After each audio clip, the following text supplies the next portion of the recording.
Le compte 512 banque dans la comptabilité de l'entreprise et le compte de l'entreprise tenu par sa banque sont des comptes réciproques, c'est-à-dire qu'ils enregistrent les mêmes opérations mais en sens opposé. Toutefois, si on consulte les deux comptes à la même date, les soldes ne seront probablement pas identiques car les opérations ne sont pas enregistrées à la même date dans les deux comptabilités. Ainsi, par exemple, un ordre de virement envoyé par l'entreprise pourra être enregistré le jour même dans sa propre comptabilité, mais ne sera enregistré à la banque que le jour où son compte sera réellement débité. Autre exemple, des intérêts peuvent avoir été mouvementés sur mon compte en banque, mais l'entreprise ne l'apprendra qu'en recevant son relevé bancaire. L'état de rapprochement sera donc un tableau réalisé pour déterminer la position réelle du compte banque à une date donnée, en y reportant l'intégralité des opérations qui le concernent et ainsi vérifier qu'il n'y a pas d'erreur. Cette opération doit être faite régulièrement en entreprise. Expliquons sa méthodologie d'élaboration. La première chose à faire est de se procurer le compte 512 banque dans la comptabilité de l'entreprise et le relevé bancaire envoyé par la banque, qui est un extrait de la comptabilité de la banque. Pour les besoins de notre exemple, nous partirons des deux documents suivants. Le premier tableau est un extrait de notre comptabilité. Il représente les mouvements ayant affecté le compte 512 banque au cours du mois de février. Le deuxième document est le relevé bancaire envoyé par notre banque, qui est un extrait de la comptabilité de la banque.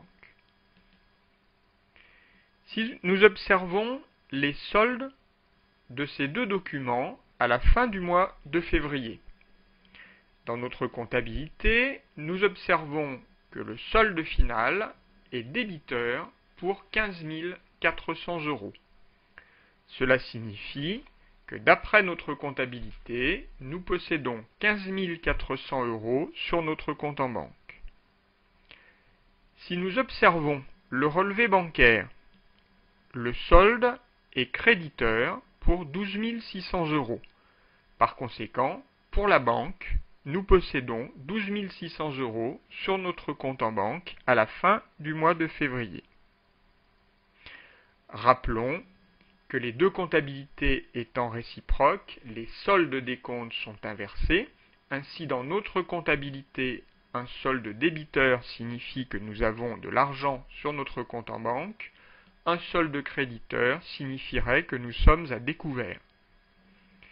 Inversement, sur le relevé bancaire, un solde débiteur signifie que nous sommes à découvert et un solde créditeur que nous avons de l'argent en banque. Par conséquent, ces deux documents nous apprennent que d'après notre comptabilité et d'après la comptabilité de la banque, nous n'avons pas le même montant en banque. Nous allons donc réaliser un état de rapprochement bancaire pour expliquer l'écart entre ces deux montants. Dans la deuxième étape, nous devons nous assurer de la concordance des soldes de début de période. Si ces soldes sont différents, il nous faudra commencer par expliquer cette différence. Dans notre exemple, le 1er février, notre compte banque dans notre comptabilité présente un solde débiteur de 2 675,80 €. Le relevé de compte fait apparaître un solde créditeur pour le même montant. Par conséquent, en début de période, il y a concordance entre les deux comptabilités. Nous pouvons donc passer à la troisième étape où nous allons pointer ou lettrer les deux documents pour faire apparaître les différences.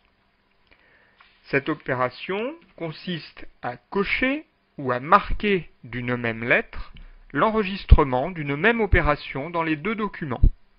Les mouvements pointés sont donc de sens contraire. Attention toutefois, des mouvements de même montant et à une même date peuvent concerner des opérations différentes. Il faut bien lire la description du mouvement avant de pointer ou lettrer l'opération. Nous allons faire cette opération dans les documents reproduits ci-après. Dans ces documents, nous avons ici en bleu le solde de début de période qui, comme nous l'avons montré, concorde dans les deux comptabilités. En revanche, apparaissent en rouge les soldes de fin de période qu'il nous faudra rapprocher. Lettrons nos deux documents. Eh bien, nous observons qu'apparaît dans notre comptabilité un retrait d'espèces avec le chèque 32 465 pour 465 €, qui apparaît de la même manière dans le relevé bancaire. Nous pouvons donc, devant cette somme, placer la même lettre. Nous commençons par la lettre A. Nous pouvons également lettrer cette opération, remise de chèque numéro 5479, client Carpe, qui apparaît ici dans le relevé bancaire.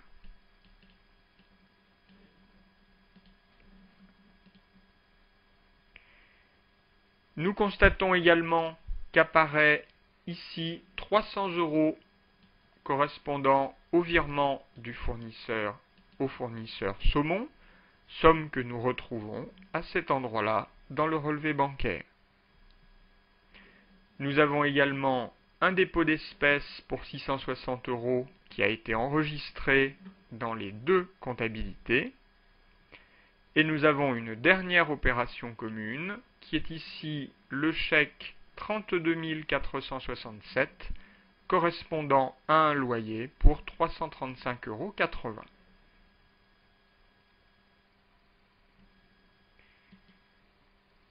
Les deux documents ayant été lettrés, nous pouvons passer à la quatrième étape. Nous allons réaliser l'état de rapprochement en y portant toutes les différences entre les deux documents. En fait, nous allons compléter les deux comptabilités avec les opérations manquantes. L'état de rapprochement sera donc un tableau qui ressemblera au tableau suivant. Ce tableau compte deux parties. Une partie dans laquelle nous allons corriger en quelque sorte notre propre comptabilité, et donc le compte 512 banques, et une autre partie où nous allons corriger la comptabilité de la banque. Pour commencer ce tableau, nous devons reporter les sommes à rapprocher, qui sont donc les soldes de fin de période. Ici, nous travaillons sur le mois de février et par conséquent, nous reportons les soldes au 28 février. Dans notre comptabilité, le solde était débiteur pour 15 400 €. Nous reportons donc ce montant côté débit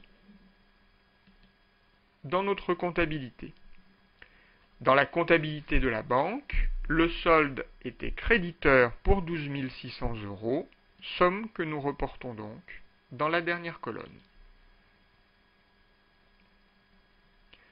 Nous allons ensuite reporter tous les montants qu'une ou l'autre comptabilité n'avait pas enregistrés.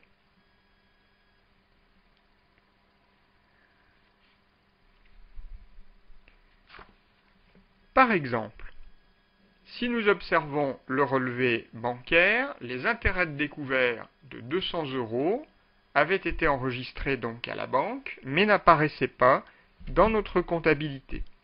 Ils étaient au débit du relevé bancaire, c'est-à-dire de la comptabilité de la banque. Par conséquent, ils devront être enregistrés au crédit dans notre propre comptabilité. Nous allons donc rajouter cette opération, 200 € au crédit de notre propre compte 512 banques. De la même manière, nous avions ici dans le relevé bancaire 800 € correspondant à un prélèvement automatique en faveur d'EDF qui n'apparaissait pas dans notre comptabilité. Nous pouvons donc le rajouter dans notre état de rapprochement au crédit de notre compte banque.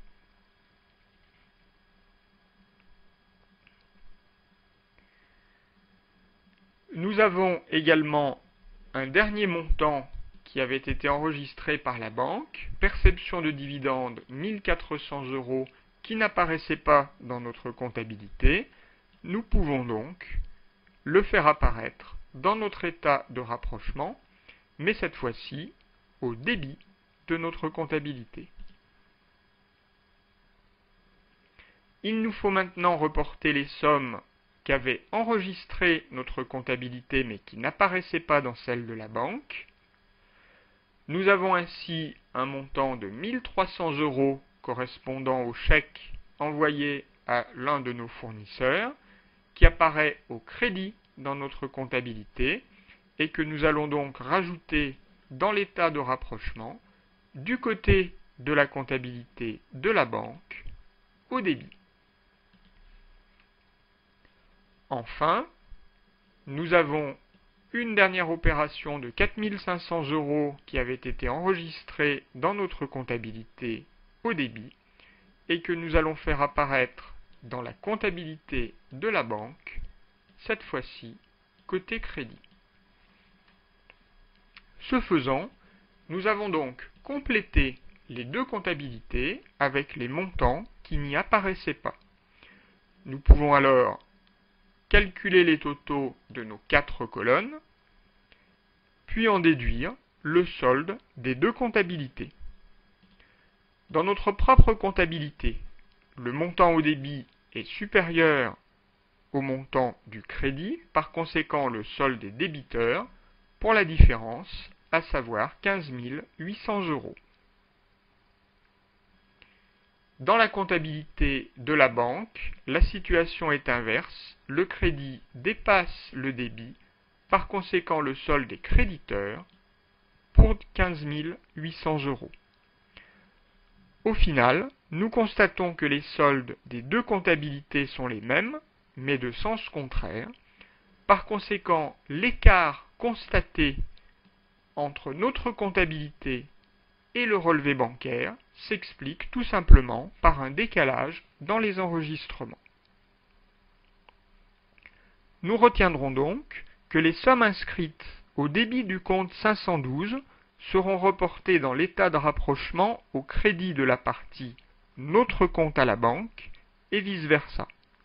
De la même manière, les sommes inscrites au débit du relevé bancaire seront reportées dans l'état de rapprochement au crédit de notre propre comptabilité et vice-versa.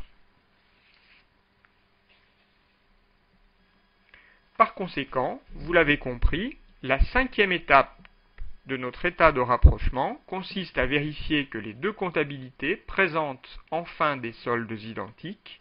Si ce n'était pas le cas, il faudrait rechercher les causes de l'erreur, soit dans nos livres comptables, soit à la banque. Il nous reste enfin une dernière étape qui va consister à mettre à jour le compte 512 banques de l'entreprise en enregistrant les opérations qui manquaient dans sa comptabilité. En l'occurrence, il va falloir enregistrer les opérations que nous avons rajoutées ici dans notre propre comptabilité dans l'état de rapprochement bancaire. Bien évidemment, nous allons retrouver dans les écritures le compte 512 banques, puisque nous n'oublions pas que l'objectif est de régulariser la situation de ce compte dans notre comptabilité. Ce compte sera crédité pour ces deux opérations et il sera débité pour celle-ci. Enregistrons donc ces 3 écritures dans notre journal.